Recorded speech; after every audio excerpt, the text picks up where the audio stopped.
Mobil dinas biasanya hanya digunakan sebagai kendaraan operasional lapangan bagi pejabat di lingkungan pemerintahan.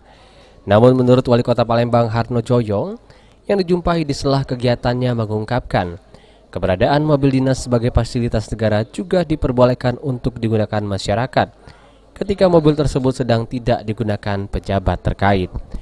Untuk itu dirinya mencoba sebuah terobosan seperti yang sudah dilakukan Wali Kota Bengkulu, di mana masyarakat diperbolehkan menggunakan mobil dinas pada hari libur seperti hari Sabtu dan juga Minggu.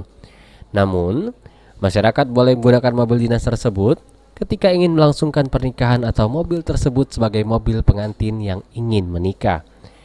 Apresiasi oleh Kota Bengkulu, Sabtu Minggu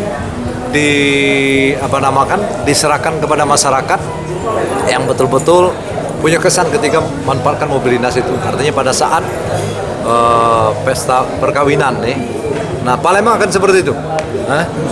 Segera ya. Mobil dinas sebagai wali kota, ketua DPR, mungkin sekda. Diganti ya, Pak? Ya silakan serempak. Pak, itu Sabtu Minggu kan. penerapannya tahun ini atau masih direncanakan lagi? Kenapa mobilnya ada sekarang tidak juga dipakai ya? Segera. Minggu ini kalau ada yang nak pinjam pakailah mobil aku ya.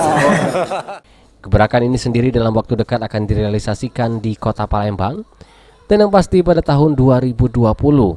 Untuk menggunakan mobil dinas sebagai mobil pengantin diharapkan masyarakat untuk melapor terlebih dahulu. Heru Wahyudi, PAL TV.